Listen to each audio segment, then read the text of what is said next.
Amen. Magandang gabi sa ating lahat. Amen. Amen. Masaya po ba tayo sa Panginoon? Yes, sir. Amen. Amen. Sabi ng Bible, Psalms 133 verse 1, Behold, how good and how pleasant it is for brethren to dwell together in unity. Amen. Amen. Sa dalawa tatlo na nagkakatipon, sa pangalan ng Panginoon siya kasama po natin ngayong gabi. Amen. Tayo magsita yung lahat at tayo po ay sama-samang magpuri sa Panginoon. At awitan po natin siya ng mga makalangit na awitin sapagkat tunay ang pag-ibig ng Diyos ay hindi nagbabago sa atin. Amen. Such love. In Tagalog. Amen. On the first verse now. Sing. Ang tulad ko ay minahal ng Diyos. Lungkot sa puso'y ibig matapos. Nagdusa nang ako'y mailapit. Anong dakilang pag-ibig? Pag-ibig ni Jesus ay nahayag sa krus. Ang tulad ko ay minahal ng Diyos. Anong dakilang pag-ibig? Ganahan siya kasama ng tao. Kahit sasabitin ay kalbaryo, walang katulad na patutuo.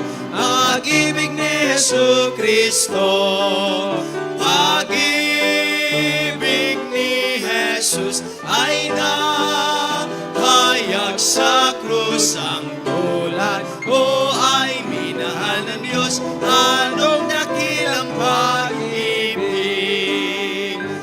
Kahit ako ay dapat itakwil, sa krus si Jesus di napapigil.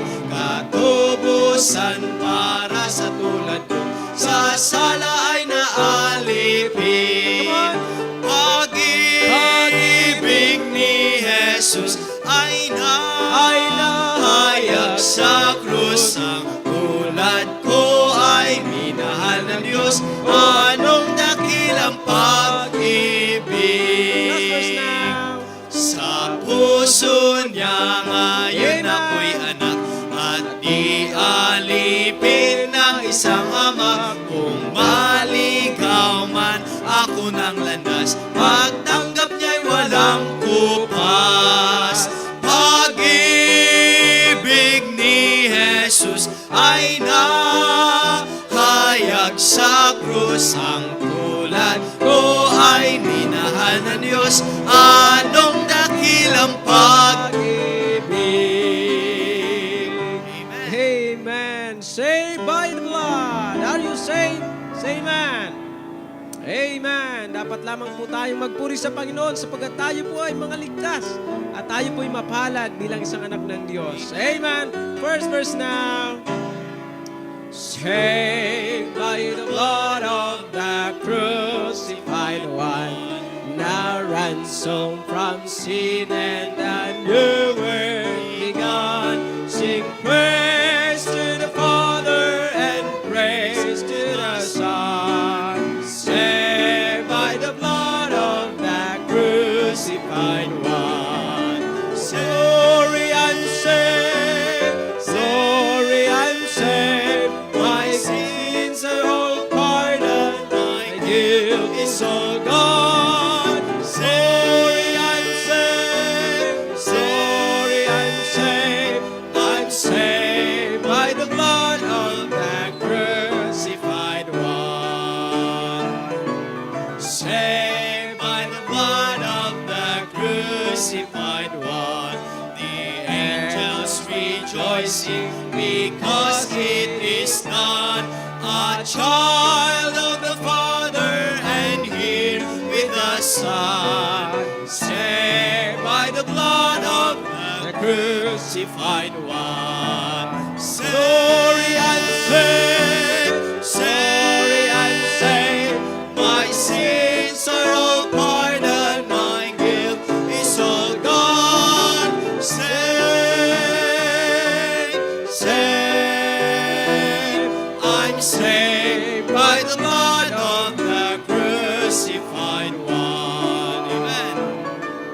Saved by the blood of the crucified one.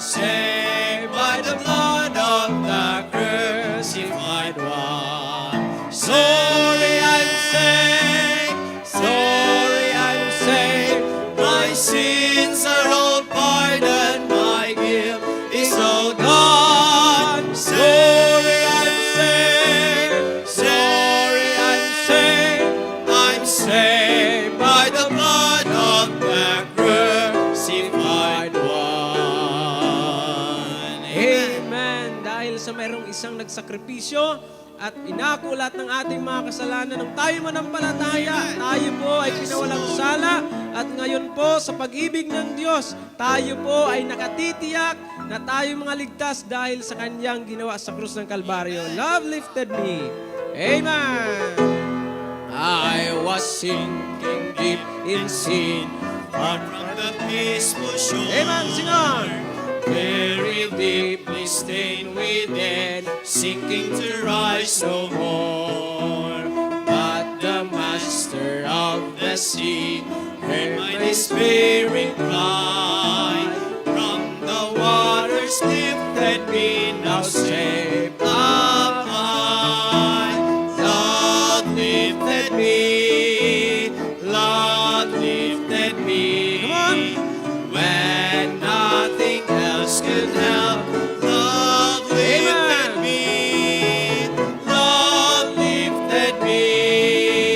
Love lifted me. When nothing else could help, love lifted me. All my heart to Him I gave. Amen. Ever to Him Bigay natin ang I buong gave. pusong pagpupuri sa Panginoon at ang ating pagsamba. Amen. Pressure His face is Sing love so mighty and so true. Where is my soul's best songs? faithful, loving service to Him belongs.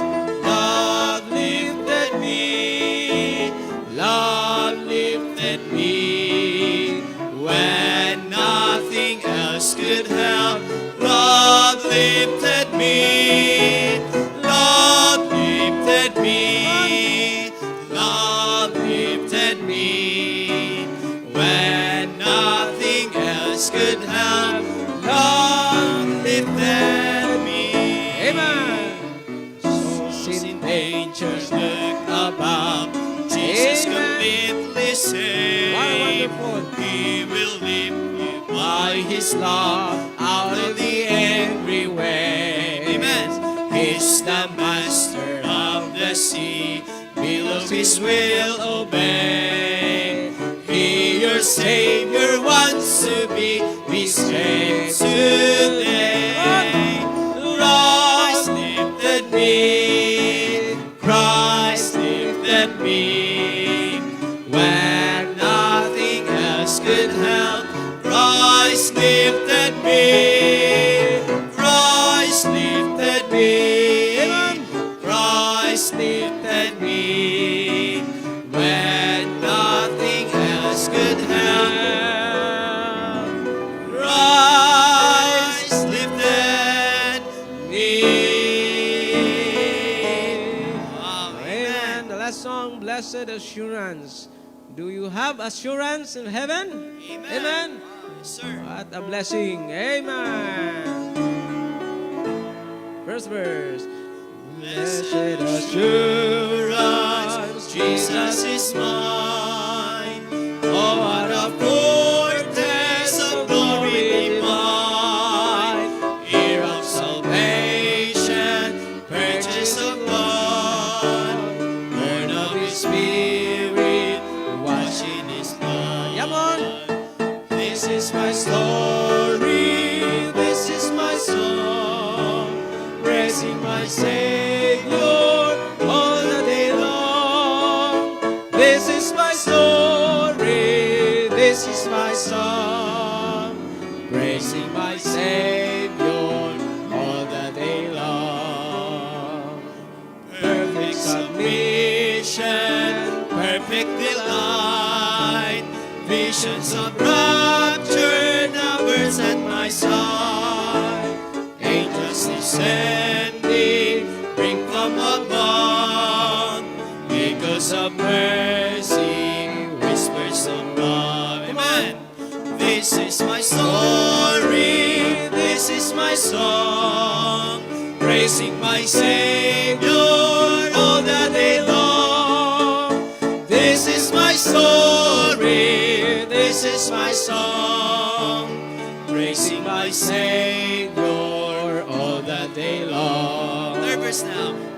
Perfect submission on its address.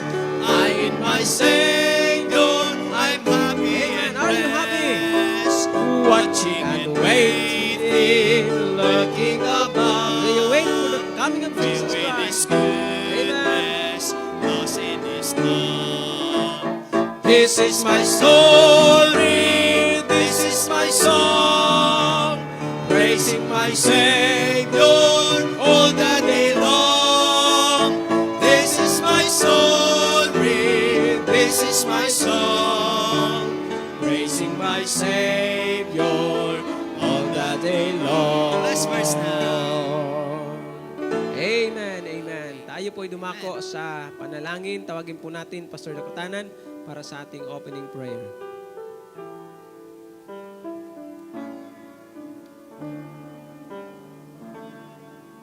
Abaray tayo po'y manalangin, imuko tayo sa lahat. Dakilang Diyos, minsan pa kami po'y nagagalak.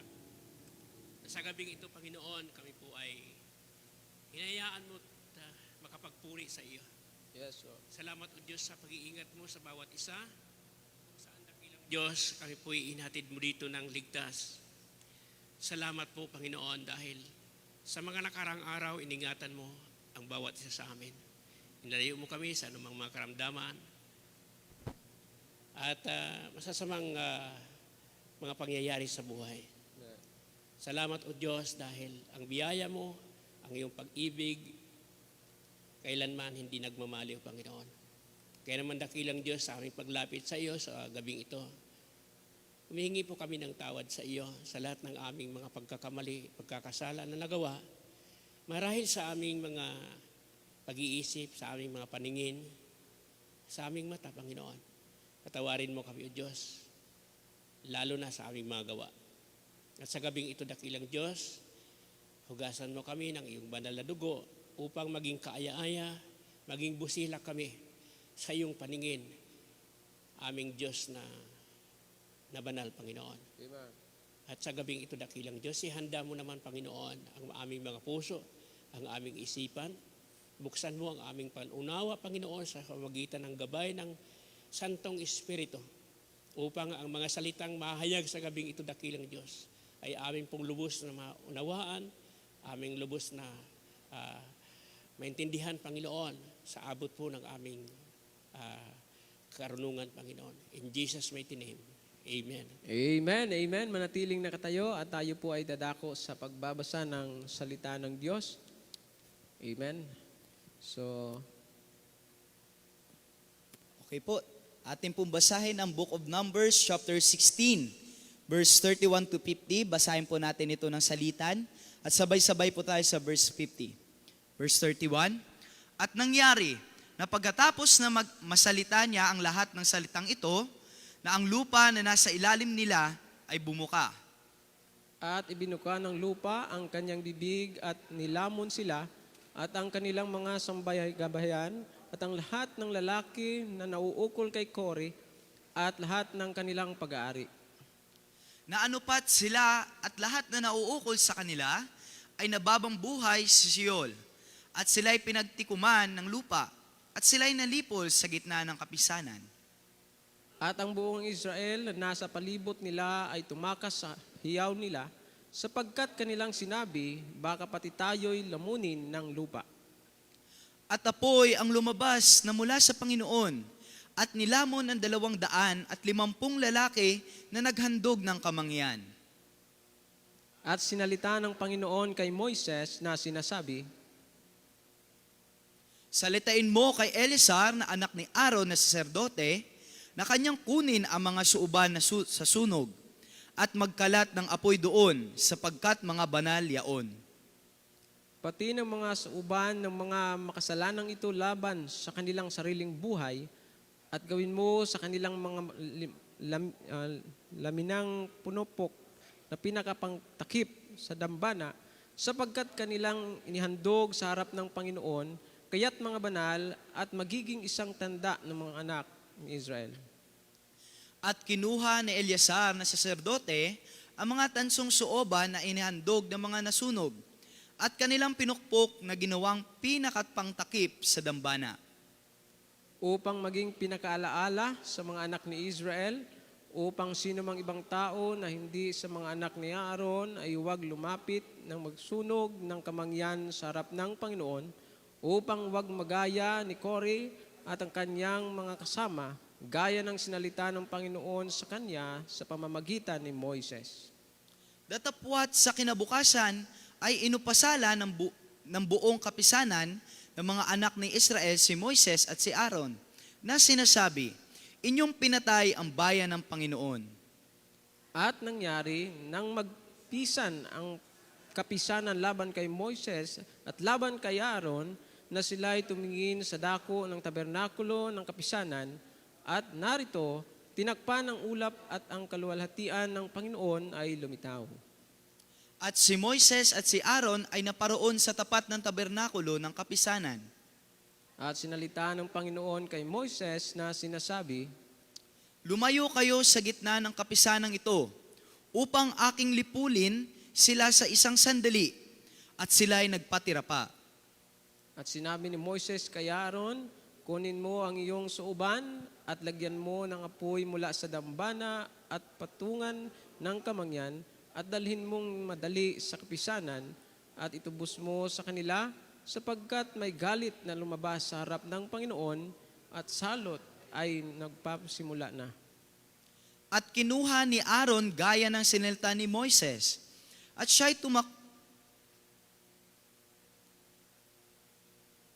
at siya'y tumakbo sa gitna ng kapulungan. At narito, ang salot ay nagpasimula sa gitna ng bayan, at siya'y naglagay ng kamangyan at itinubos sa bayan. At siya'y tumayo sa gitna ng mga patay at ng mga buhay, at ang salot ay tumigil. Ang nangamatay nga sa salot ay 14,700, bukod pa yaong nangamatay dahil kay Kore. Sabay-sabay po tayong lahat. At si Aaron ay nagbalik kay Moises sa pintuan ng tabernakulo ng kapisanan, at ang salot ay tumigil. Maraming salamat po sa pagkabasa po ng salita ng Diyos. Maaari na po tayong makaupo lahat. Amen, amen.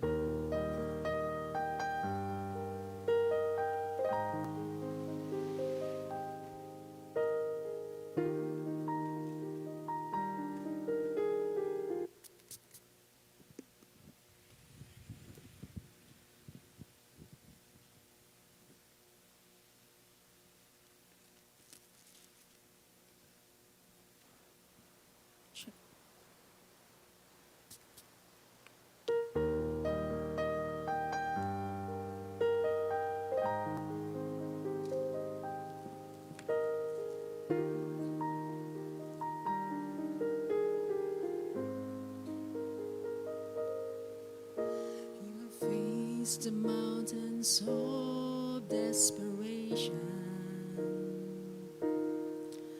You have climbed, you have fought, you have won. But this valley that lies coldly before you casts a shadow you cannot overcome. And just when you thought you had it all together, you knew every verse to get you through. But this time of sorrow broke more than just your heart, and reciting all those cliches just won't do. When answers aren't enough, there is Jesus. He is more than just an answer to your prayer, and your heart will find a safe and peaceful refuge. When answers aren't enough, He's there.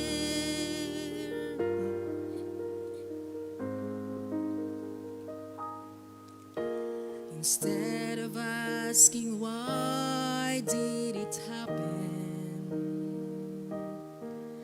Think of where it can lead you from here. And your pain is slowly easing. You can find a greater reason to live your life triumphant through the tears. When answers aren't enough, there is Jesus. He's more than just an answer to your prayer. And your heart will find a safe and peaceful refuge. When answers aren't enough, He is there. When answers aren't enough, there is Jesus. He is more than just an answer to your prayer. And your heart will find a safe and peaceful refuge. When answers aren't enough, when answers aren't enough, when answers aren't enough, He's there.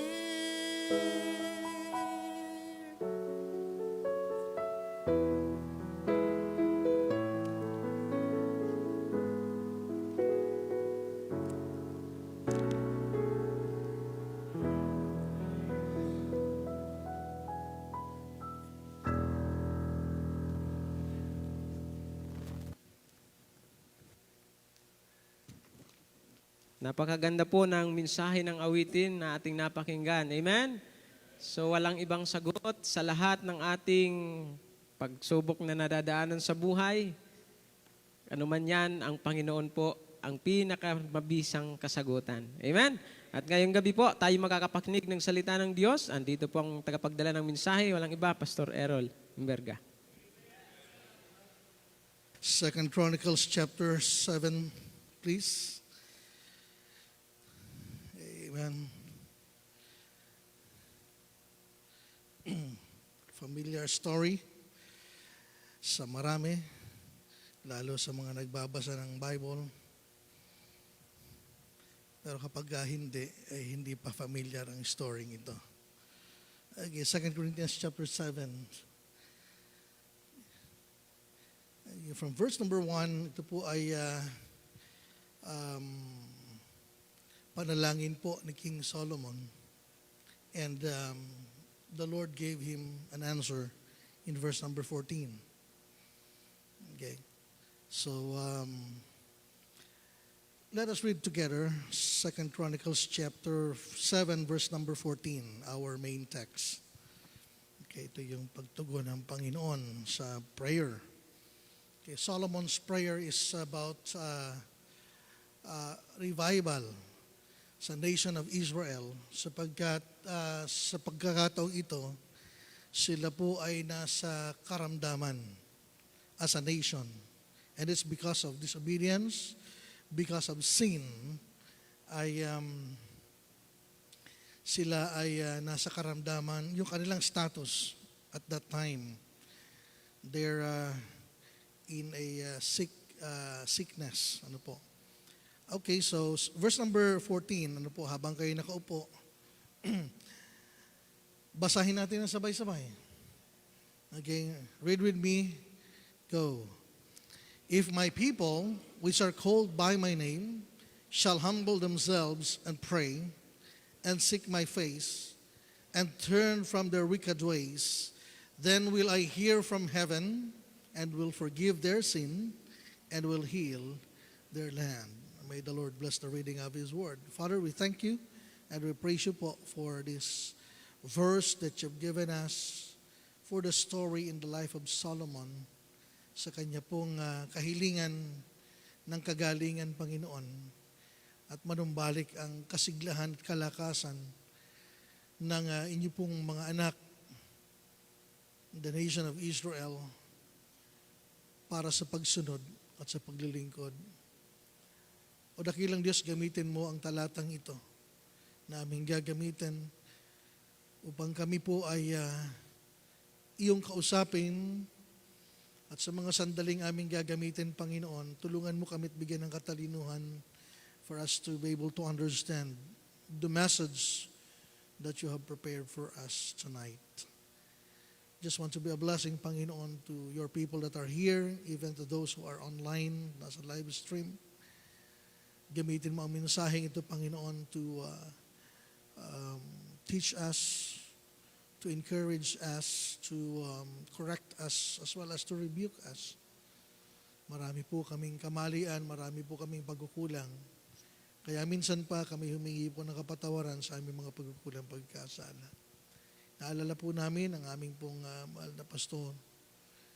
Ingatan mo po siya and continue to bless him with a double portion of the power from the Holy Spirit as he continue to minister, even to especially to those who are sick, Panginoon, physically, na kanya pong mini-minister sa ngayon. Kayo po ang siyang magpala sa kanya.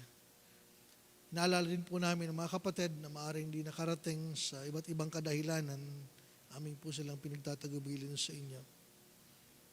At nawa sa susunod na pagkakataon sila makasama po namin at sama-sama namin tanggapin ang bawat pagpapalang iyo pong inilalaan at ipinagkakaloob as we continue to listen to the teaching and the preaching of thy word.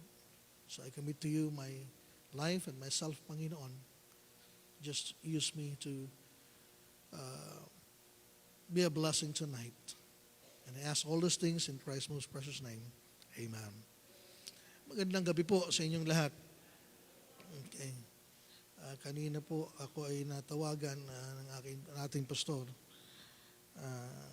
kanina na siya hindi makakarating. Although gusto niyang pumunta, kanya lang hindi kakayanin ng time. And he is ministering to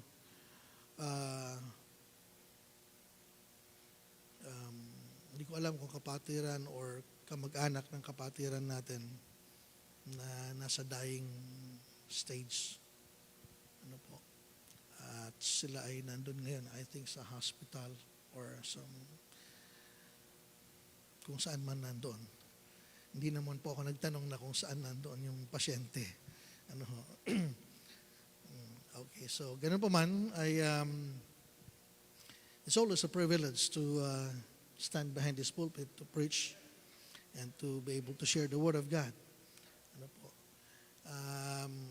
Bihira po ako makapag-preach na dito sa church. Ano ho?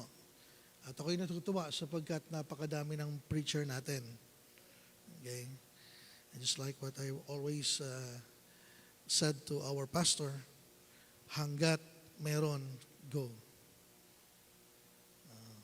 Kaya lang yung iba ayaw tanggapin yung tawag ni pastor.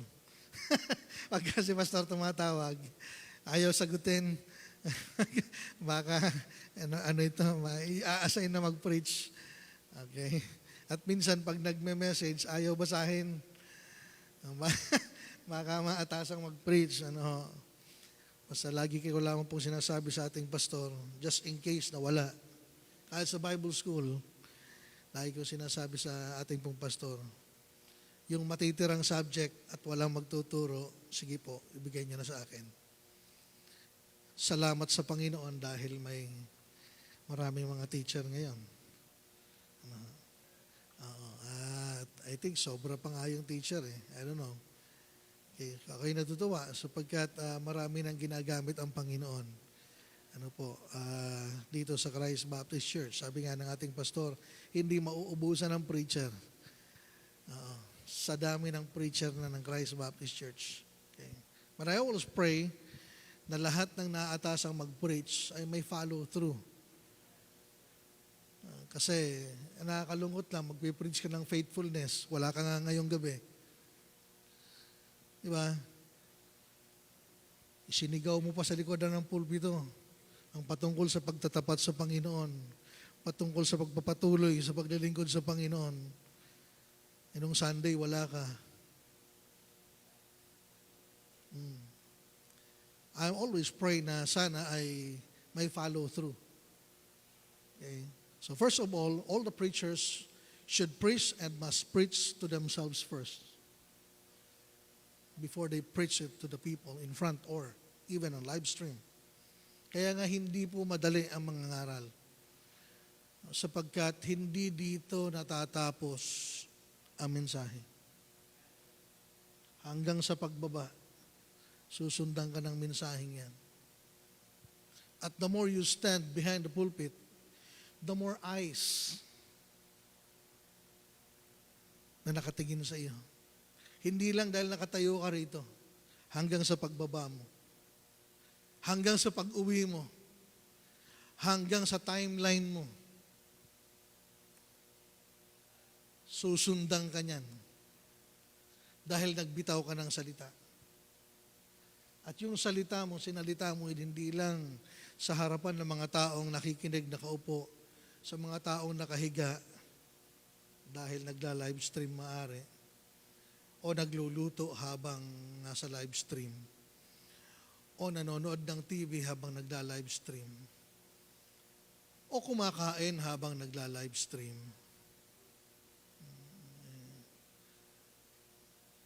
Kadalasan ganyan po ang aking na-observe sa mga nagla-live stream. Hindi talaga sila sumasamba.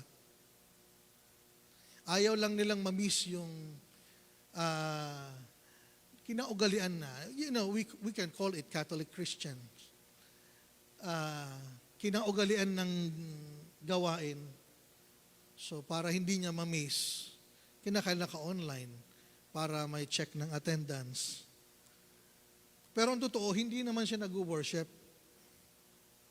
Nanonood ng balita. Yun, nabanggit ko nga kanina, kumakain.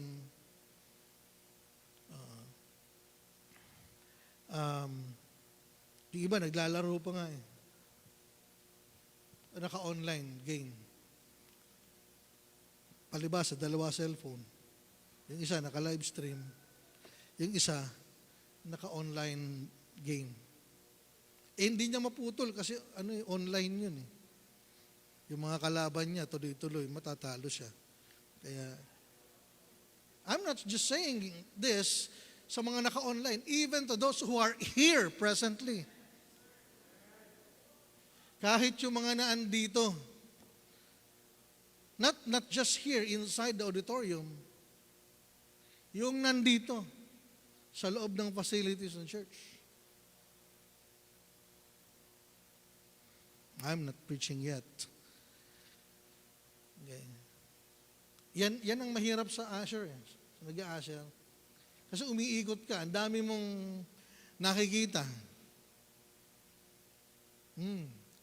At yan ang ginagawa namin sa labas. Ikot. Brother Bong, may tao doon sa kabila. Hindi ko alam kung anong ginagawa. Takbo naman si Brother Bong. Kung wala si Brother Bong, tuturo Sunday School. Brother Cedric. Meron doon sa parking, hindi ko alam kung anong ginagawa, nagkikwentuhan, pakitingnan, paki-assist sila. Yun, takbo naman doon, yung ating mga, ano yun eh, hindi naman namin ginagawa yon para manita lang. Kundi, yun ang proper. The reason why we are here is to worship. Amen? So, pagka may na-observe dito sa congregation, habang nagpipreach, habang ongoing service, may mga nandun, nakaupo lang, nag-online game. Ayun, i-approach yan.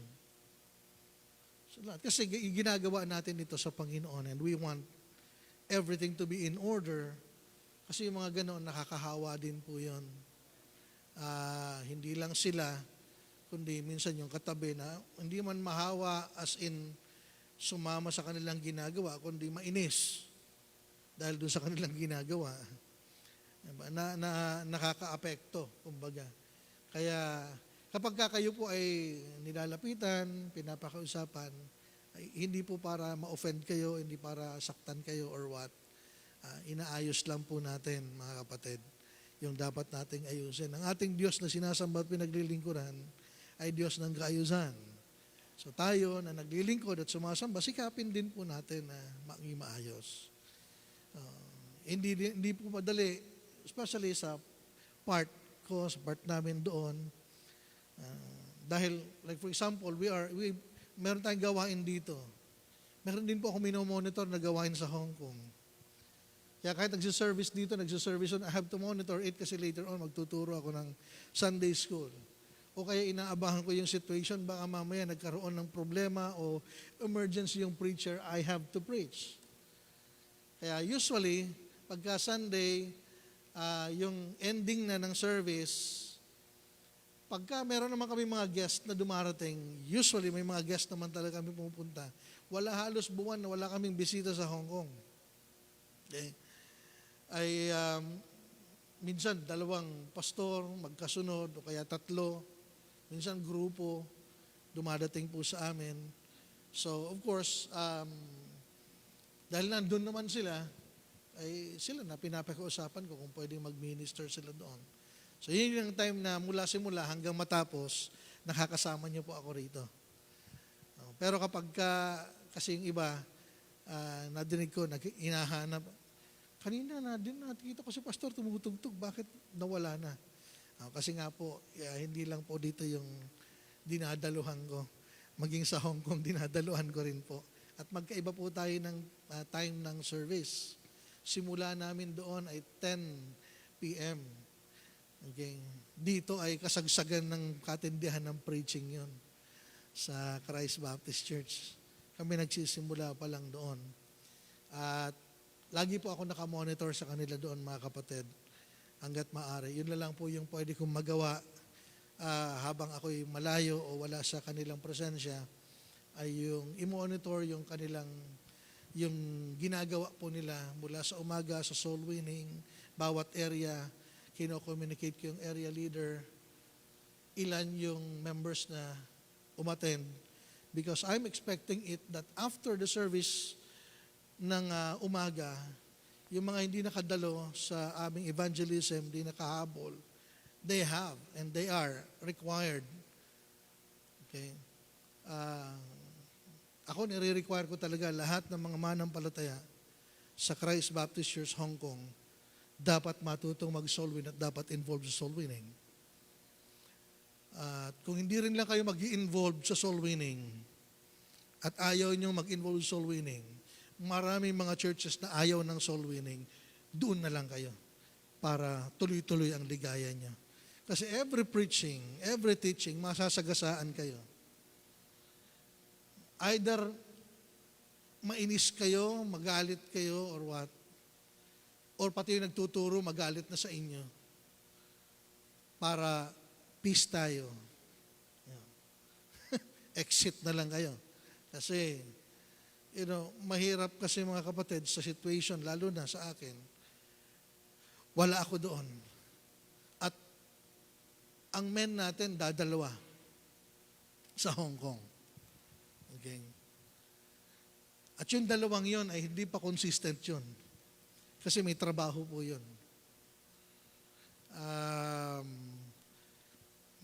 Marami lang pagkakataon na sila available pagka Sunday, pero may mga Sunday na hindi sila available.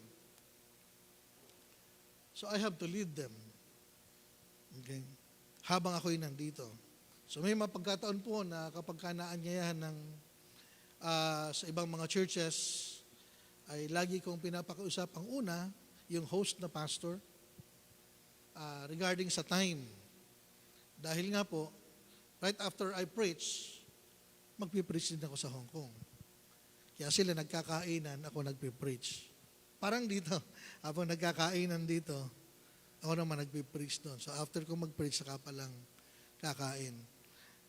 So ganun din kahit sa ibang church. Kahit yan anniversary. Dahil kailan nating mag-minister. So yun ay mga kapatid, part yun kasi ng ministeryo na pinagkatiwala sa akin ng Panginoon. Kaya kinakailangan, sanahin ko ang sarili ko doon. Sa iba, maaaring siya rin nahihirapan doon, ay ako'y sanay na. Dahil 24 years na po tayo sa pagmimisyon sa gawain ng Panginoon doon sa Hong Kong. Plus 1 year here in the Philippines. 25 years na ho ako as missionary. 1 year dito sa Philippines, then 24 years sa Hong Kong. At sa biyaya po ng Panginoon ay nakakapagpatuloy pa rin. Naalala ko nun si Tatay Miranda, sabi ko, Tay, kayo nga hindi nagkikwit, di nakakahiya naman kung ako pa magkikwit. Sa edad yung yan. Kaya lang tinawag na siya ng Panginoon. Na-promote na po siya. Kaya, ayun, salamat sa Panginoon dahil may sumalo ng baton. Pastor Jonas is there in Mamplasan. At talagang ginagamit naman siya ng Panginoong husay doon sa gawain sa Mamplasan. So, salamat sa Panginoon, mga kapatid. Aren't you glad that you are here today? Amen? Nakakatawa na nandito po tayo. Okay. Sa amin, sa aking family, ang aming commitment, katulad na banggit ko na sa inyo, ay habang nandito kami tutuwang sa gawain dito sa aming pong mother church. Okay? And our commitment is every services, 1 hour before service, nandito na kami. Kami po yung nagpiprepare dyan sa labas. Okay. Pagkabasa, map. Kaya minsan, nadadatan ako ng iba, naka-t-shirt po ako. Kasi nga po, mababasa talaga ng pawis. Mainit dyan sa area.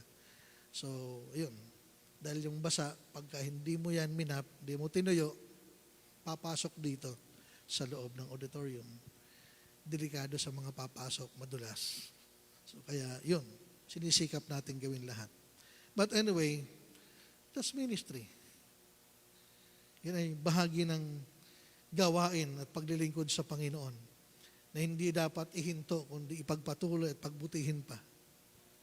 Okay? So, kaya patuloy tayong nananawagan sa mga manampalataya. Ito po ay hindi naman kung kanino. Ang gawain ito ay gawain ng Panginoon na ipinagkatiwala sa bawat mananampalataya sa Christ Baptist Church.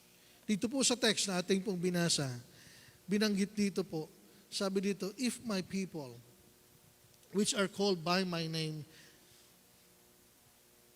obviously, ay patungkol po ito sa mga manampalataya o sa tao ng Panginoon. Ano po? In particular, sa nation of Israel, just like what I've said a while ago, na ito po ay tugon. This is God's answer to Solomon's prayer of revival and healing to their sick nation, the nation of Israel. And the Lord Jesus Christ here, God Himself, gave the answer by means of prescription. Okay. And as well as remedy for their sickness. So parang normal po, kapag tayo ay nagkakaroon ng karamdaman, ay normally, lalapit tayo, pupunta tayo sa clinic, pupunta tayo sa hospital, or sa kung saan tatawag tayo. Kung hindi natin kayang pumunta, kung mayroong pwedeng tawagan, matatawag tayo, at hihingi tayo ng payo. Okay. Sa mga physicians, sa mga doctors. Ano po, especially during that time na pandemic, ang mga tao ay pinagbabawalang lumabas o kadalasan ay online yung consultation o kaya by phone yung consultation. So parang ito, kasi hindi naman para mag-travel si Solomon papunta sa langit at humingi sa pagpakonsulta sa Panginoon. Bagos, siya ay nanalangin. Okay? At tinugon naman ng Panginoon by giving the prescription and the remedy for their sickness. So ang kailangan po bilang mga manampalataya, mga kapatid, ay tanda na lahat tayo ay nasa karamdaman. Why? Sapagkat lahat tayo may kasalanan. Okay? Sin makes us sick. Pakidala dito, Sam. Okay? Now, God gave the prescription. At ito yung kanyang ibinigay. First is, we need to recognize our connection to God. God is the greatest physician of all. Okay, wala nang hihigit pa sa Panginoon, sa Diyos. Siya ang pinakadakilang manggagamot. Sa lahat ng anumang karamdaman, wala pong hihigit kapag pinag-usapan ang kagalingan. Bagkus, ang Diyos lamang po ang nagbibigay nito. Doctors can just give or advise or prescribe medication sa kanyang mga patient, pero hindi ang mga doktor ang nagpapagaling. Neither the medicine na binibigay ng nire-reseta. It helps. Kaya lang, hindi talaga siya ang nagpapagaling. Ang nagpapagaling ay ang Panginoon. Sapagkat kung nagpapagaling ang gamot, lahat ng uminom ng gamot gumagaling. Hindi po lahat ng uminom ng gamot na galing, mayroon pa namamatay. Dahil sa maling paraan ng pag-inom. O maling paggamit. O maaring nagkamali ng prescription. I've heard testimonies after testimonies regarding that. Kasi hindi naman po lahat ng doktor, di lahat perfect. Talagang nagkakamali. Ano po? Kaya nga lang, mga kapatid, kinakailangan, dito sinasabi ng Panginoon, yung connection natin sa Diyos. Sapagkat if you are not connected to the doctor, paano siya makakapag-prescribe sa iyo? Tama po ba? Oh, kung hindi ka pupunta sa clinic nila Doc Arsiaga, paano ka kung hindi mo siya tatawagan o kaya tinawagan mo, cannot be reached naman, wala din. Di ba? O nag-attempt ka ng tumawag, bakit di makatawag? Wala ka naman palang load. You are not connected eh. Kaya hindi makakapagbigay ng prescription. But you know, every time we pray to God, mga kapatid, walang party line dyan. Lahat ng mga anak ng Panginoon, kaya nga ang una, nais ng Panginoon, mga kapatid, for us to be sure of our connection to Him, what He wants us, mga kapatid, is to check our intimacy. We need to check our intimacy with Him. May kinalaman po ang closeness natin, ang relationship natin, kahit sa mga doktor. Oo, malaking kinalaman yan. If you don't have any connection with this, you are not connected, or hindi mo kilala, or kahit ano. Kasi una, kaya ka na nga pumunta doon dahil nalaman mo. At least nagkaroon ka ng step of connection sa kanila. Pumila ka na, o kaya kumuha ka ng stub para dun sa number mo at hinihintay mong tawagin ka. Kaya lang, kapag wala ka na naman doon, di na-disconnect ka. Yung first step ng connection, nandun ka na eh. Kaya lang, medyo nakaramdam ka ng gutom, nagpares ka muna. O, ayun pala eh, natawag na, bago pa ka nag-exit, ikaw na pala yung sunod na number. Kasi yung 5 nauna sa'yo, ay wala din. Ay pang-anim ka. O ikaw na tatawagin, ay wala ka rin. O di na-disconnect ka na naman. Kaya napakahalaga ng connection. Kasi hindi magkakaroon hindi maibibigay ng Panginoon eh. Hindi maibibigay ng mga doktor ang kung anumang prescription or remedy na maitutulong sa iyo kapag wala kang connection. So you check our intimacy with God. Eh, Pastor, bakit? Sige naman ang pray ko. Bakit ganon? Baka may party line. O baka ang problema natin ay may hadlang dun sa connection natin. Kaya i-check natin, mga kapatid. James chapter 4 verse number 8, draw nigh to God and He will draw nigh to you. Cleanse your hands, ye sinners, and purify your hearts, ye double-minded. Now, let me give a clarification of this verse, sapagkat marami po ako nadinig na nagtuturo, if you will draw nigh to God, He will draw nigh to you. I don't believe on that. That's not true. If you'll draw nigh to God, sabi ng iba, He will draw nigh to you. No. God will never change His position. If God is a God that never changes, hindi para lumapit sa iyo, ikaw ang lalapit sa Kanya. At totoo na siya yung mapapalapit sa iyo kasi lumapit ka. Hindi para puntahan Kanya. No. Tatayo lamang ang Panginoon sa Kanyang kinauupuhan sa trono ng Panginoon nung siya'y bumalik at umupo sa kanang kamay ng trono ng Diyos, mga kapatid, sa Kanyang pagtayo para bumalik siya at kunin Kanya. At kunin niya ang Kanyang mga anak. Yun ang clear sa Bible. Pero yung siya'y lalapit sa iyo, kasi lumapit ka, literally lalapit siya, I don't think so. Sapagkat hindi po siya nagbabago. totoo na mapapalapit siya sa iyo sapagkat lumapit ka sa Kanya. Dati ayan ang distance mo. If you draw nigh to Him, siya draw nigh to you. Yung distance ninyo naging mas malapit. How far is your distance to God? Check your intimacy. Draw nigh to God, and He will draw nigh to you. Okay. This is what God wants us to do.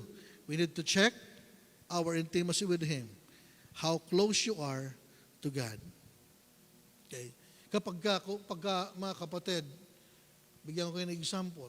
Kapag kayo ay close sa barangay chairman, hindi na para pumunta kayo sa covered court at kunin nyo yung ayuda nyo. Door to door ang ayuda sa inyo. Di ba? Close ka kay Kap eh. Bakit ka naman naging close kay Kap? Eh kasi nung eleksyon, talagang dinala mo ang pangalan niya. Tinulungan mo siya. Kaya tingnan mo, nung nakaupo na siya, tumatanaw naman siya ng utang na loob sa iyo. Kapag ka may kailangan ka, ay priority ka. Sa dami ng kandidato, binigyan mo siya ng priority. Ay, yung iba nga kamag-anak mo pa, hindi mo prioritize. Pero siya, ganti-gantihan lang yan eh. Reward lang yan doon sa iyong si Mayor. Ganon din. Ba't ka iintindihin sa Mayor's office? Papapilahin ka, upo ka muna doon, may kausap pa si Mayor. Pagkatapos po ng kausap ni Mayor, kayo po ang susunod. Alam nyo, kung close ka kay Mayor, kahit may kausap yan, kumatok ka lang sa pintuan yan, tatayo pa yan. Kahit may, excuse ha, kasi mag-i-excuse pa yan sa kausap niya para lang pagbuksan ka ng pinto dahil nakita ka nandun ka sa pintuan. Kapag ka-close ka. Kung yan ay ginagawa ng tao sa tao, masigit na kayang gawin niya ng Panginoon pag close ka sa Kanya.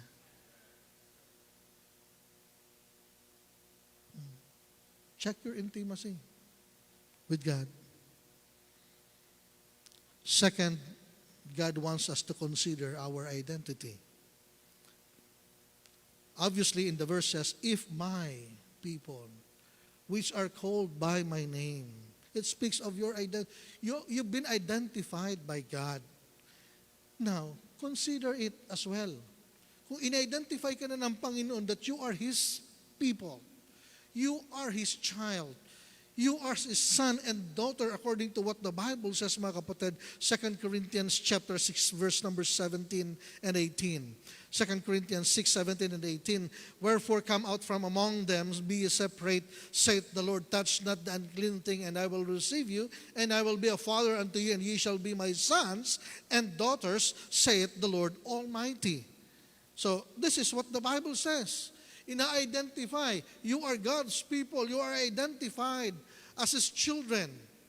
Mula nung ikay nanampalataya sa Kanya, bilang Panginoon tagapagligtas, nagsisi ka sa iyong mga kasalanan, kapatid, ikaw ay binilang sa Kanyang anak. Binilang Kanya sa Kanyang family. Tinawag Kanyang anak.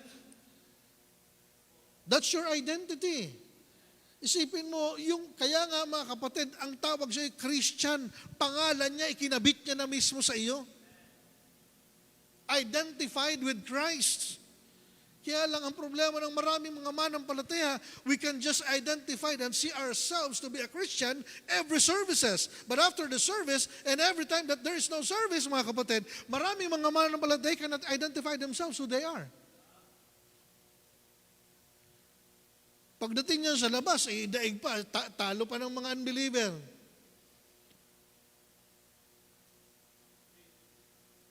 We need to consider our identity, and God wants us to consider it. As we recognize our connection to God, if my people which are called by my name shall humble themselves and pray and seek my face and turn from their wicked ways.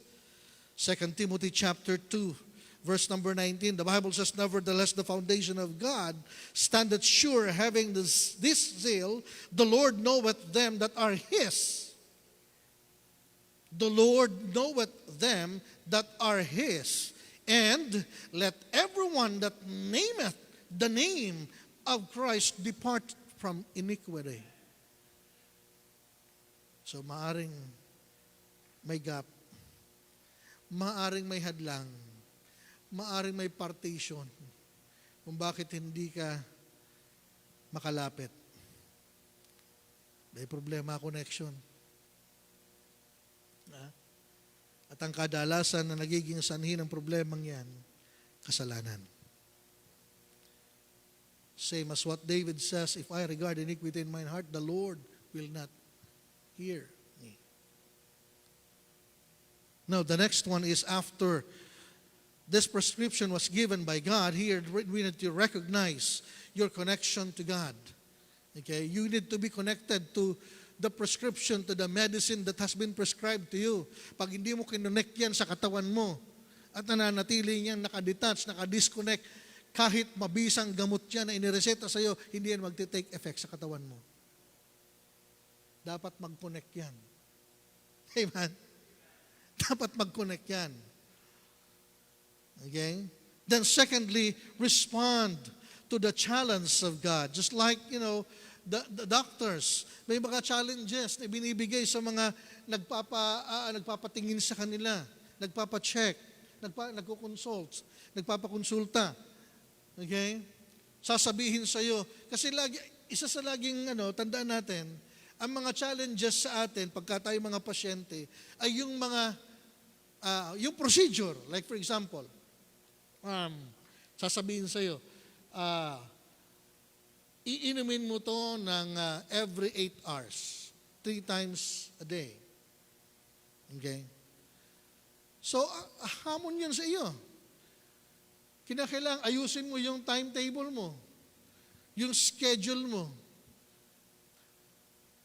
At the more you are close to the doctor, pag close ka sa doktor, magpa-follow up pa yan.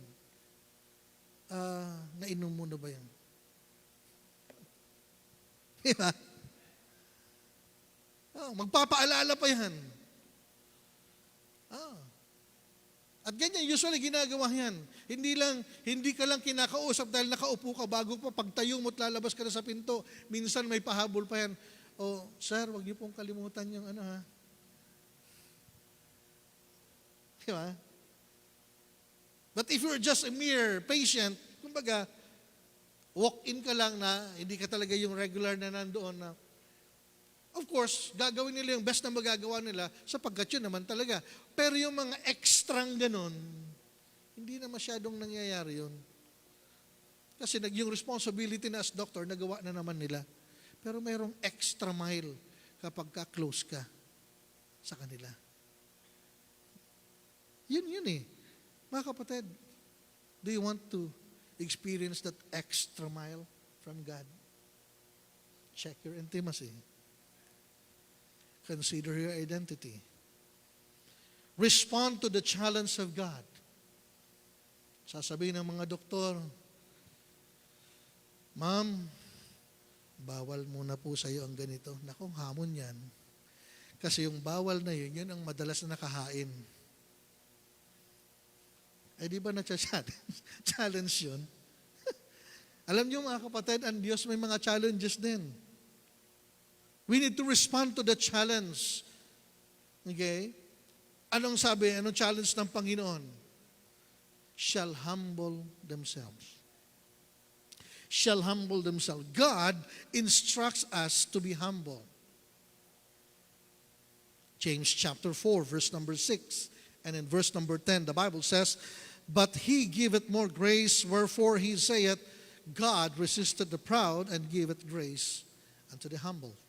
Verse number 10, Humble yourselves in the sight of the Lord, and He shall lift you up. Nagbigay ng instruction, the greatest physician, inilagay niya doon sa kanyang instruction, sa kanyang prescription. Be humble. Paano mo i-express yung humility? Aminin mo. Nasobrahan ka ng taba, aminin mo. Hindi yung konti. Ako naman, Dok, pagka kumakain ng gayko, nakurot lamang. Nakurot. Kaya ano yung pagkakurot na gano'n yung sabay tuklap. At ang daladala ng tuklap na yun ay kalahating kilo. Isang kurot nga lang, kaya lang pag tuklap na gano'n yung kalahating kilo dala. Challenge. Di ba? Eh, yung mga, yung inyong diet, babaguhin nyo na. Kung dati seafood diet kayo, baguhin nyo na ho.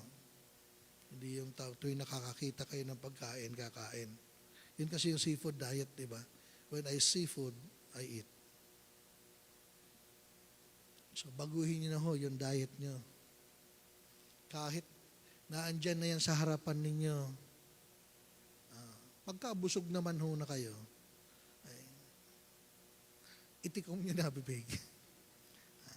Challenge yun. Ay, nung nakaramdam ka ng kabusugan, saka inihain yung mga paborito mo, ay siya. Eh, talagang katinding hamon yan. Kahit ikay malayo na, talagang yung mata naiiwan. Kung mai-extend lang yung matang ganun at kukuha, ay talagang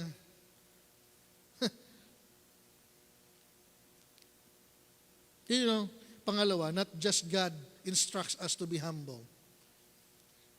And for us to express that humility is, we need to admit na meron tayong pagkukulang. Meron tayong mga maling nagawa. Kumota ka na eh. Imbes kumbaga, kung ang lifespan mo ay hanggang 70 years, yung kakainin mo in 70 years, kinain mo na in 25 years. Kaya 20 years old, 25 years old, high blood ka na. May sakit ka na sa puso, 25 years old. Kasi yung 70 years supposed to be, kinota mo na. Sumobra pa. So, yung remaining years, bawal ka nang kumain. Kasi na-advance mo na. Yung mga paborito mo, bawal na. Kasi na-advance mo na naman eh. Na dapat ay kurot laang, ay kilo-kilo ka naman. Ang 1 kilo, para makurot mo yun, maubos sa kakukurot, ay matagal. Pero yun ang iyong standard. So, kumota na. Kaya may mga bawal na. Kaya aminin mo na. Aminin mo yung totoo. Napasobra ka dati. Kaya ngayon ay wag na. Okay? Now, pangalawa, God intends us to be hungry. God intends us to be hungry. Pastor, parang hindi yata makatotohanan yung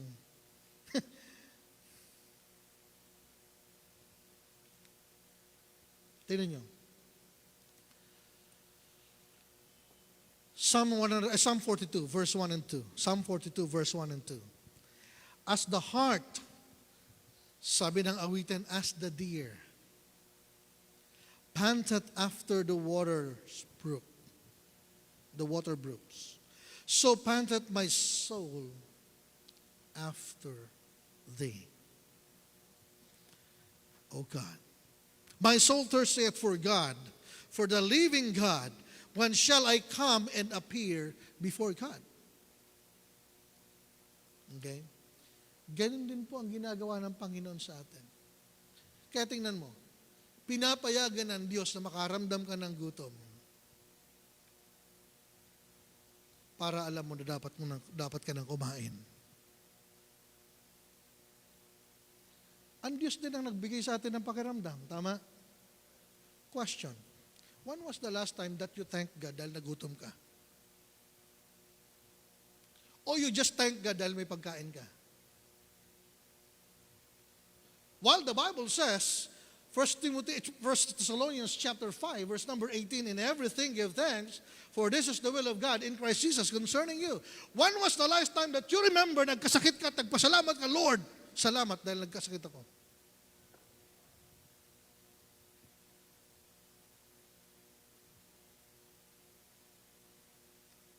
doon mo lalong hinahanap ang Panginoon.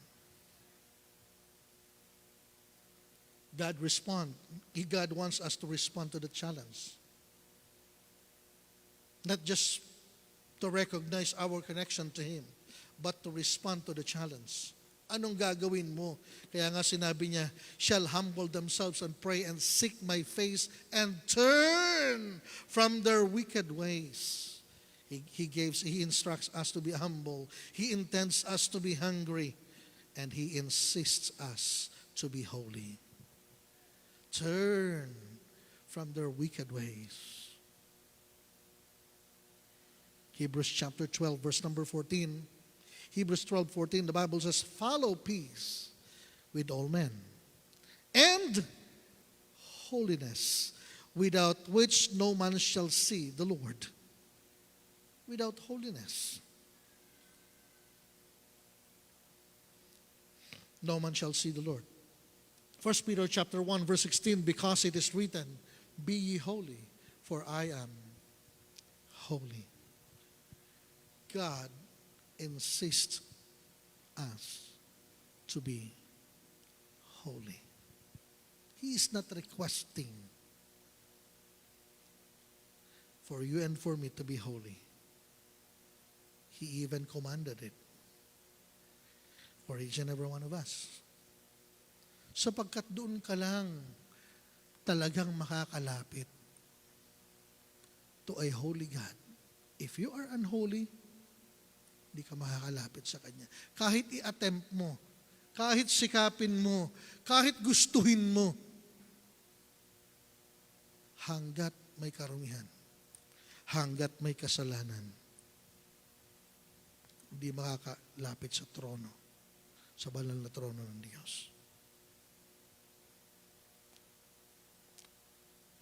We need to respond. This is a challenge.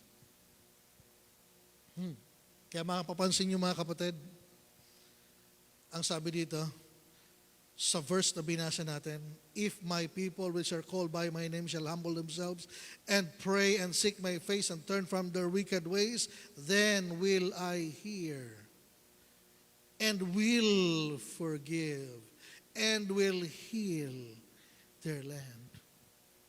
Napapansin niyo ba yung mga salitang will na yon? At yun ang gusto kong i-share sa atin. Na sinasabi ng Panginoon, mga kapatid, lahat tayo gusto nating makalapit sa Diyos. Lahat tayo kailangan natin ng Panginoon. Kaya lang itong verse sinasabi sa atin ng Panginoon, if you will, I will. If you will, I will. That's the title of the message tonight. Now, let's go to the remedy. Ano yung remedy? This is the last point. Realize the confirmation from God. The prescription that He gave sa iyo at sa akin na nasa karamdaman dahil sa kasalanan is that we need to recognize our connection to God. We need to respond to the challenge of God. And the remedy is realize the confirmation from God. You know, many times, sa ating panalangin, ang Diyos tumugon na, but we're not able to come to realize na tumugon na pala ang Panginoon. Kaya hindi ka makapagpasalamat sa Diyos. Why? Kasi nung gumaling ka, nung tinugon ng Panginoon ang panalangin mo, lumayo ka na naman.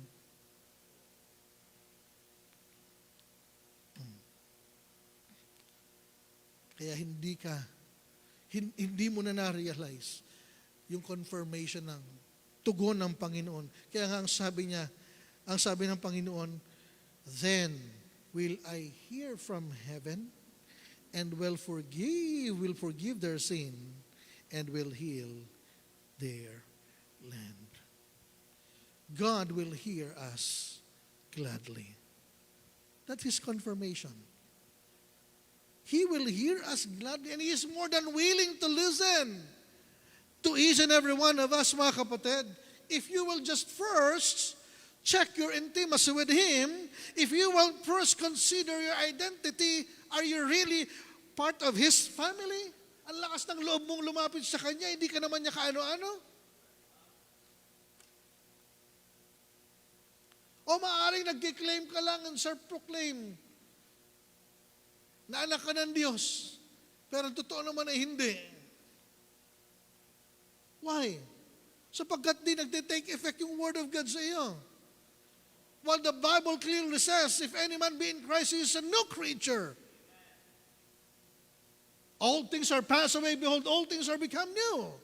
We need to check and evaluate ourselves. Ano nang nabago sa atin mula nung tayo nakakilala kay Kristo? Pastor, yung bihis ko. Hindi na bago yan. Bihis din ng unbeliever, ganyan eh. Mas maganda pa nga bihis nila minsan kaysa sa'yo.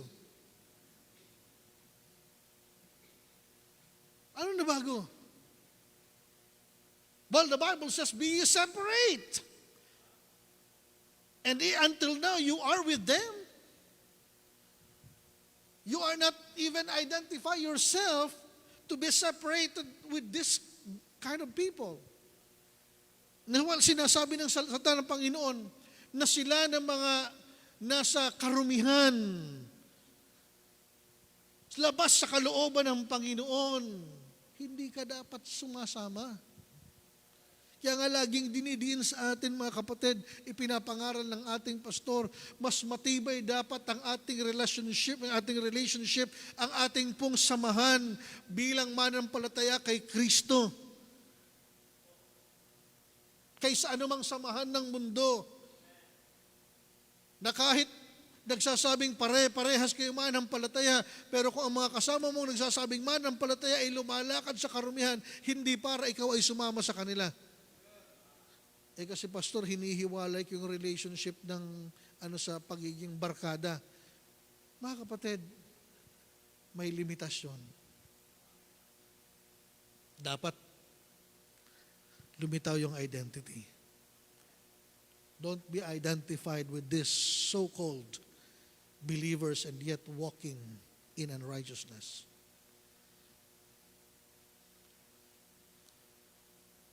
Realize the confirmation from God, because God will hear us gladly. Psalm 34, verse number 15, the eyes of the Lord are upon the righteous, and His ears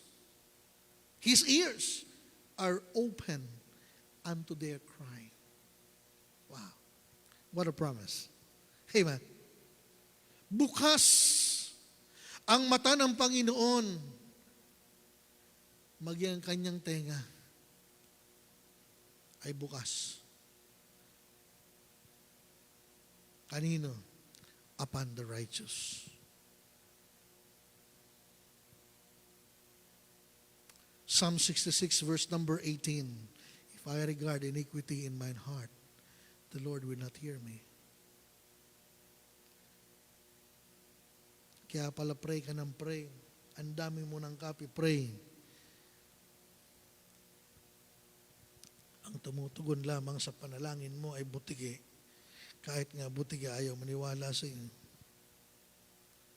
Tuwing nananalangin ka, umiiling-iling pa ang mga butigi.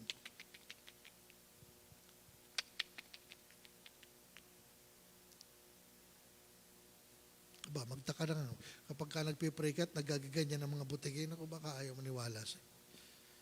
Ibig sabihin butigi, hindi mo makumbinsin. Kukumbinsin mo pa ang Diyos. Check yourself. Amen? God will hear us gladly. The last, God will help us graciously. God will help us graciously. Psalm 121 verses 1 and 2. Psalm 121 verses 1 and 2. I will lift up mine eyes unto the hills, from whence cometh my help. My help cometh from the Lord, which made heaven and earth. Isaiah 41 verse number 10, the Bible says, Fear thou not, for I am with thee. Be not dismayed, for I am thy God. I will strengthen thee, yea, I will help thee. Yea, I will uphold thee with the right hand of my righteousness. Mga kapatid, this is the word of the Lord. Salita na ng Panginoon nagsasabi sa atin, He is more than willing to help us. He is more than willing to help us. Kaya lang balik tayo dun sa kanyang prescription. Doctors are more than willing to help you pagka may sakit ka, sapagkat yun ang sinumpaan nila. They are more than willing. Kaya lang ang tanong, balikan natin. Ang sabi ng mensahe, if you will, I will. If you will, I will. He will, hindi siya magkakamali sa kanyang pangako, sa kanyang mga salita, mga kapatid. Kailangan lang, sundin natin yung piniscribe. Huwag tayong mas magaling pa sa Diyos. Na katulad ng pagkaminsan ginagawa natin sa mga doktor, na mas magaling pa tayo kaysa sa kanila. Karamihan ng pasyente, mas magagaling pa kaysa sa doktor. At pagkaminsan, ina-apply din natin yan sa Panginoon.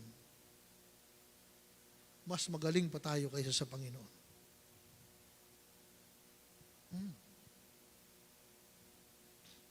So, sabay ng mga doktor, oh, ma'am, sir, ito na po yung inyong, yung prescription ninyo. Yan pong nasa una, 2 times a day po yan, for 5 days. Then, itong pangalawa ay once a day lang po yan, for 5 days din. Ito pong sa pangatlo ay 3 times a day po yan, for 3 days. Ay 3. Pagdating sa pharmacy, nakita yung total. Saglit lang. Yung una, 2 days lang muna. Yung pangalawa, 2 days din. Yung pangatlo kahit 1 day na lang muna. Pag binili ko kasi yan, wala na kaming isasaing. Naintindihan naman natin kasi may budget. Kaya lang, bumabalik ka pa ba ulit? Para tapusin yung 5 days? Marami sa pasyente, hindi na. Dahil kapag ka ininom na yung 2 days na yon, nagtitake effect yung medicine. Gumaganda pakiramdam. Nako, magaling na ako. Hindi natatapusin yung 5 days. Nararanasan nyo na madalas, Doc, sa mga pasyente. Hindi natatapusin yung 5 days. Ano pang dahilan na magaling na pakaramdam ko in 2 days, tatapusin ko pa yung 5 days? Ibibili ko na ng pang-ulam yun.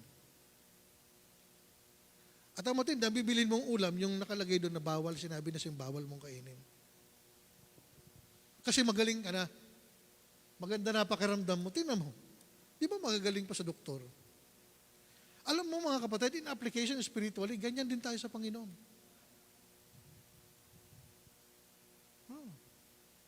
Sinabi ng salita ng Panginoon, you need to read the Bible.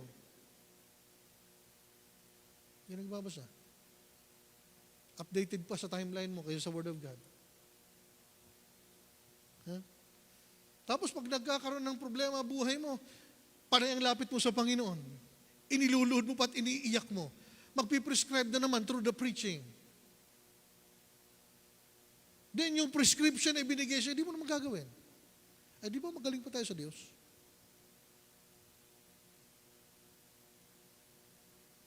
Yun ang problema natin mga kapatid.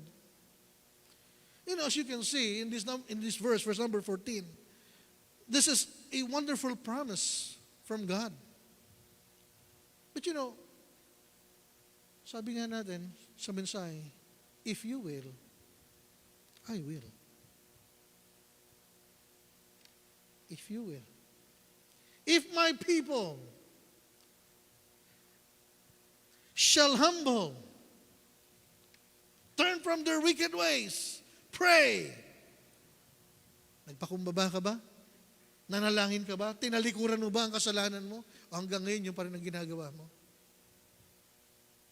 Pero totoo ang Panginoon dun sa kanyang sinabi, I will heal. Ano sabi ng Panginoon? I will hear. I will forgive. I will heal. If you will. If you will. God says, I will. Minsan masarap makinig sa mga promises ng Panginoon. Pero mga kapatid, kahit hindi natin isa-isahin ang pangako ng Panginoon, God will never lie to us. Gagawin at gagawin niya yung pangako niya yun. Ang trabaho natin, yung premise, which is our responsibility.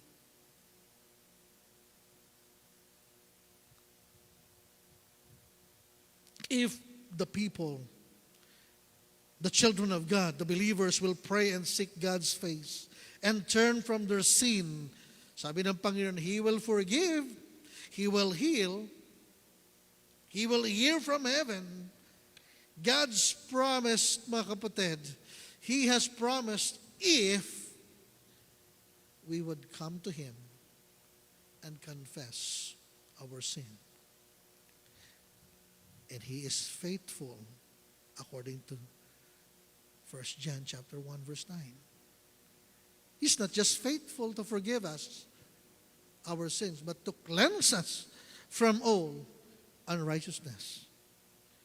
That's why later on, Solomon wrote in Proverbs chapter 28, because of he experienced, mga kapatid, na talagang totoo ang Panginoon sa kanyang pangako, na isulat niya in Proverbs 28 verse number 13, He that covereth his sin shall not prosper, but whoso confesseth and forsaketh them shall have mercy. He's just saying us, if you will, I will. Question, will you?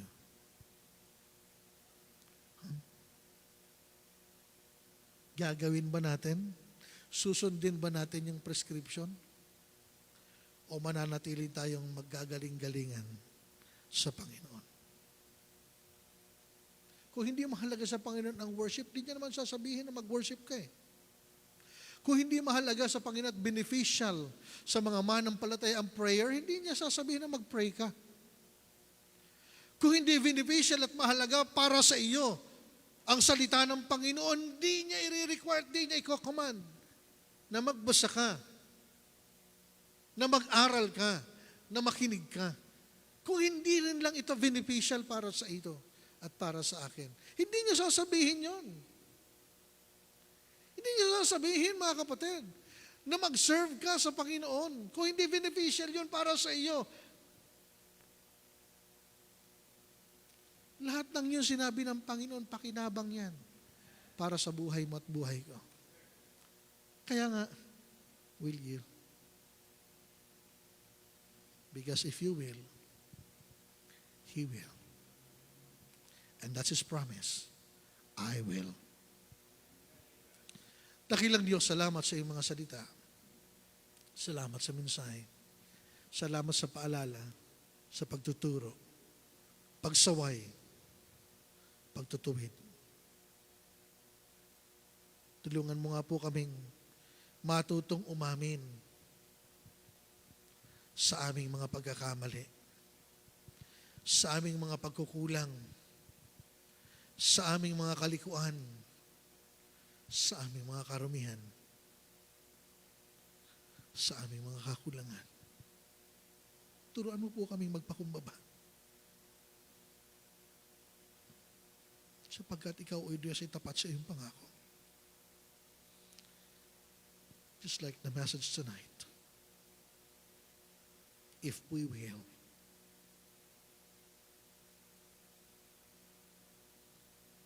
you will.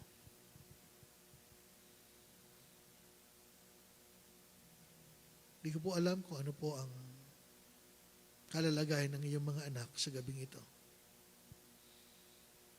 May mga kabigatan, may mga pasanin, may mga suliranin.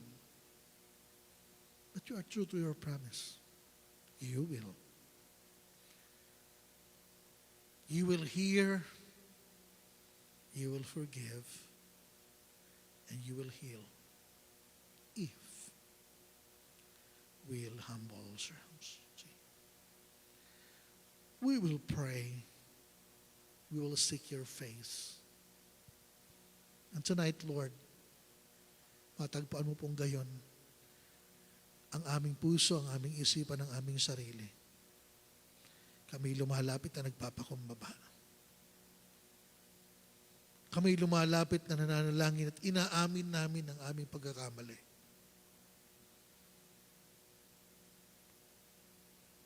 At kami humihingi ng kapatawaran.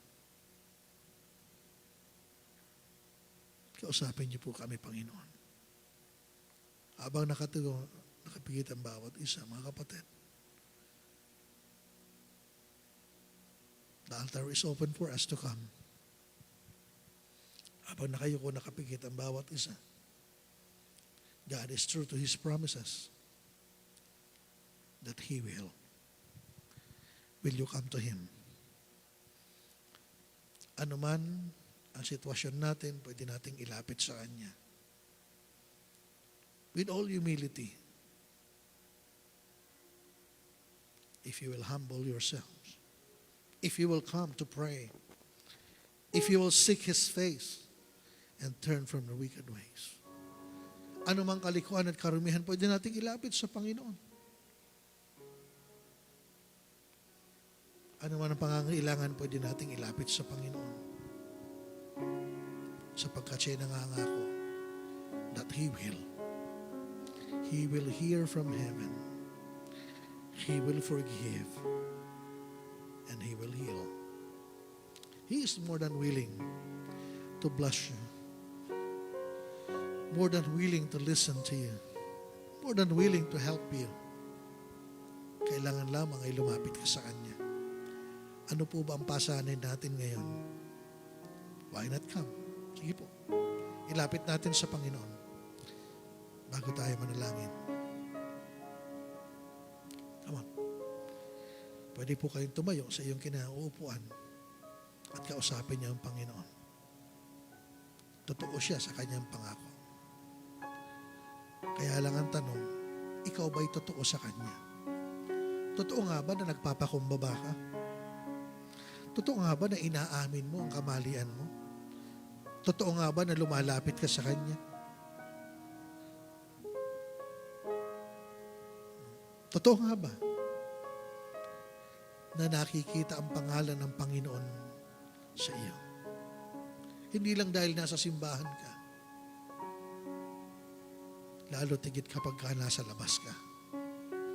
Sa sarili niyong tahanan. Sa opisina, sa school, sa kumpanya, sa kapitbahay. Turn from their wicked ways. And He promised, I will. Dakilang Diyos, salamat sa iyong panganak na lumapit po sa iyo. Ano man ang kabigatan, pasanin, o maaaring ito'y pagpupurit pa sa salamat. Pagkilala sa iyong kadakilaan, sa iyong kabutihan. Pagkilala, Panginoon, sa iyo bilang tinatawag kang Panginoon at Diyos ng kanilang buhay. Tanggapin mo, magpasasalamat, pagpupuri ng iyong mga anak. O Diyos, salamat po sa gabing ito. Hiling ko po, Panginoon, katagpuin niyo po sila sa kanilang mga inilapit sa iyo. Ang iglesyang ito, patuloy mong pagpalain mula po sa aming pastor sa kanyang buong sambahayan hanggang sa pinakabatang miyembro. Kayo po ang siyang magpapala, mag-iingat, iliyo sa anumang kapahamaan, iliyo sa anumang karamdaman, lalo tigit sa anumang kasamaan. At ang iglesyang ito sa iyong mga pagpapala at biyaya, lalo mong gamiting daluyan ng pagpapala sa marami pa. At higit sa lahat, Lord, continue to use your church to be a light in this darkened city, to be a testimony of your saving grace. Magdagdag ka pa ng maraming mga kaluluwa, maliligtas, mababautismuhan, matuturuan, madidisciple, magiging katuwang sa mga gawain at pasanin. At hanggang sa pagbabalik mo, Panginoon, matagpuan mo ang iglesyang ito. Kagahalakan ang magbigay ng kaluwalhatian sa iyo. Ito po'y aming dalangin na may pagpupurit pa sa salamat na kiniklaim ang tagumpay mula sa iyo. Sapagkat ito po'y aming dalangin sa pangalan ni Jesus. Amen. Amen. Magandang gabi po.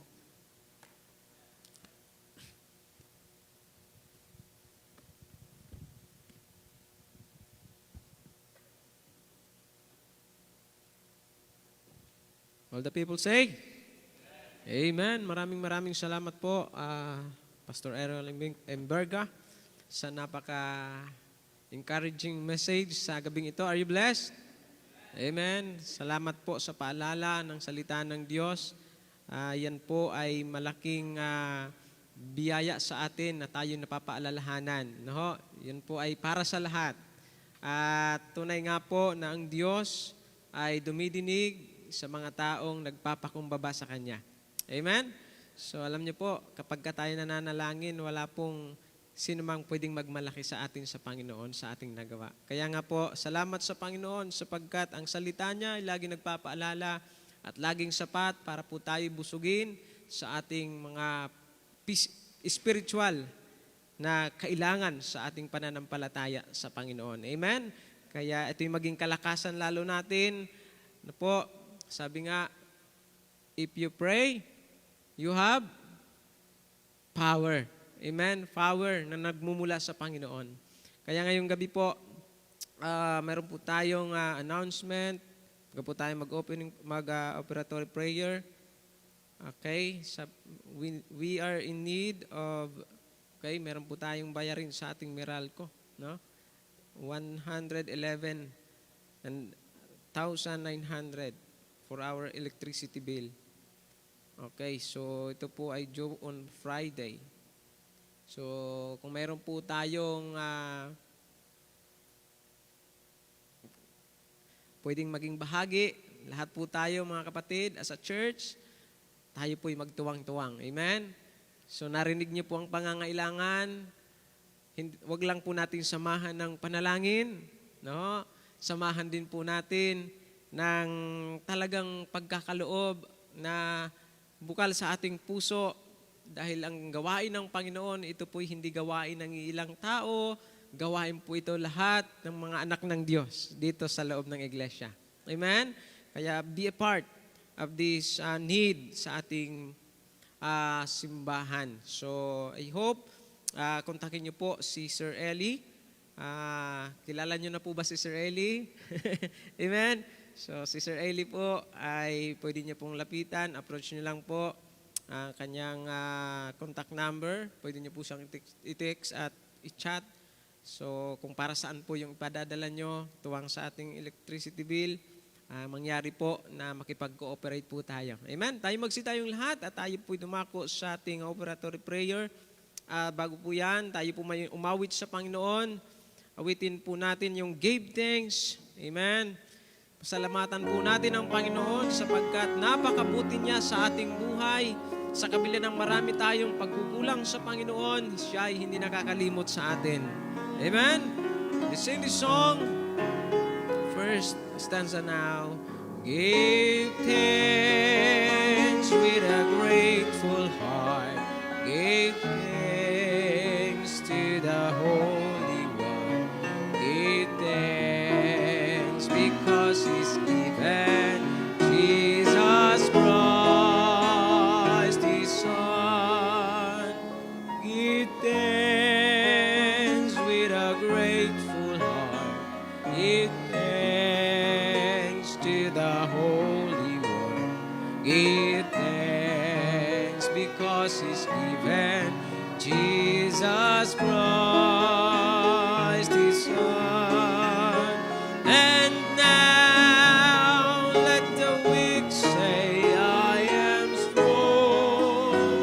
Let the poor say, I am rich, because of what the Lord has done for us. And now let the weak say, I am strong. Let the poor say, I am rich, because of what the Lord has done for us. Give thanks. Muli, habang ikaw ay nakatayo, tayo po ay dumako sa Panginoon. Sandali, tayo ay manalangin at pasalamatan natin ang Panginoon.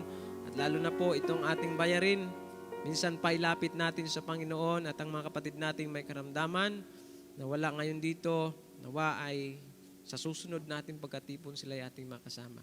Okay po, sige po, tayo po sandaling manalangin sa kanya-kanya nating kinaupuan, kinatatayuan, maging sa live streaming. Kung kayo po nakikinig, please do pray po. Tayo manalangin.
Ama naming Diyos, minsan pa kami po ay lumalapit sa inyo.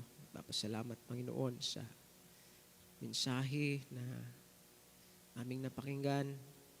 Salamat po, Diyos, sa mga ngaral na ginamit mo sa kanyang buhay, sa patuloy niyo pong paggagamit sa kanya sa iba't ibang kaparaanan, saan man dako siya ay dinadala. Naroon po lagi na kung saan ay hangad niya ay maging pagpapala. Salamat po sapagkat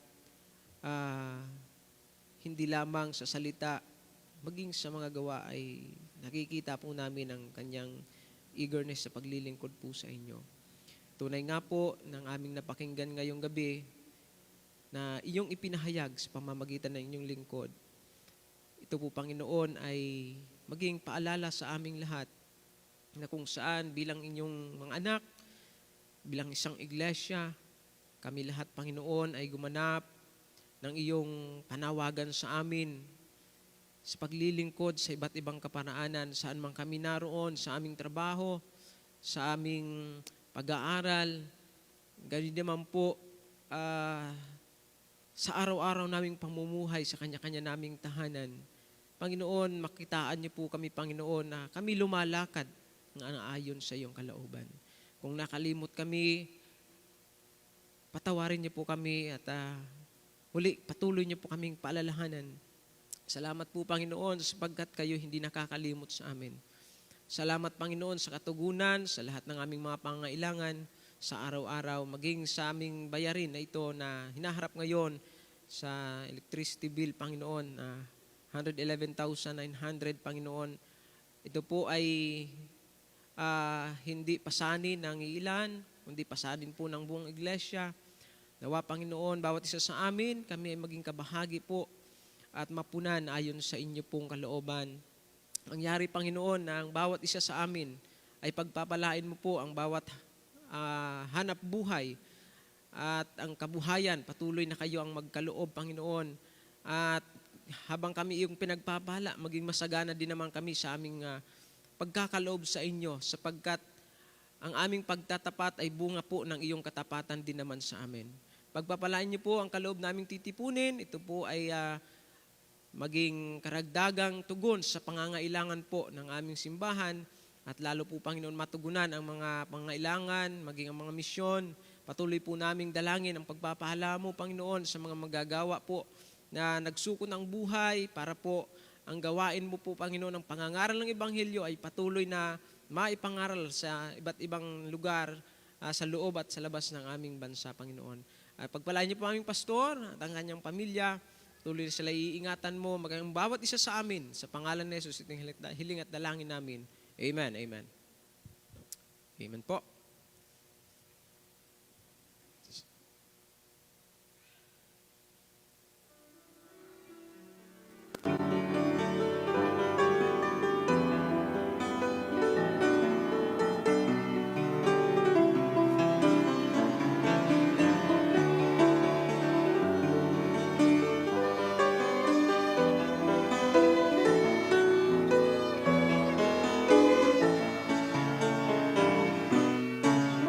Constantly abiding, Jesus is mine. Constantly abiding, rapture divine. He never leaves me lonely, whispers also kind. I will never leave. Tayo magsita yung lahat. Awitin po natin yung last stanza.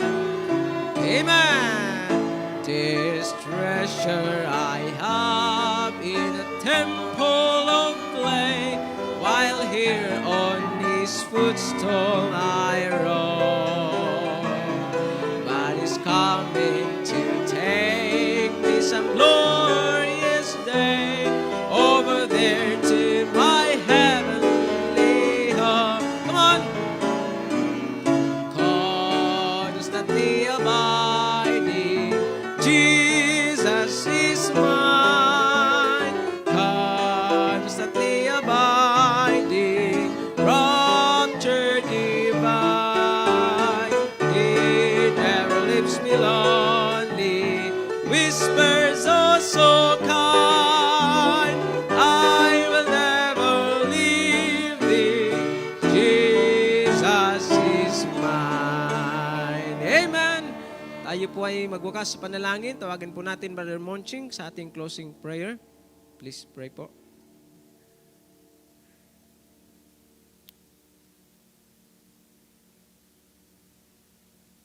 Tayo po yung manalangin.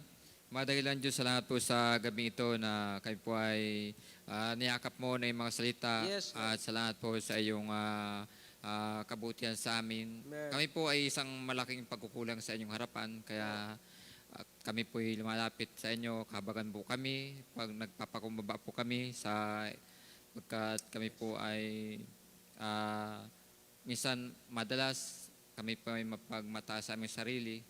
At ang pagpapakumbaba po ay nakakalimutan namin. Ito po ay isang paraan, lalong gate kaming mapalapit sa inyo. Kaya Yes, Lord. ito pong yung mensahe sa amin ay napaganda na habang panahon ay isipin po namin ang pagpapakumbaba sa inyong harapan. Yes, Lord. At sa tamang panahon, kami din naman po ay yung itataas. Kaya ingatan po ang bawat isa sa aming pansamantalang paghiwa-hiwalay at magsihayaan po kami kagalakan at baon-baon po ay yung salita. Yes. Ito po yung aming dalangin sa Panginoong Jesus. Amen. Amen. Amen. Maraming salamat po. Magandang gabi sa bawat isa. See you on Sunday.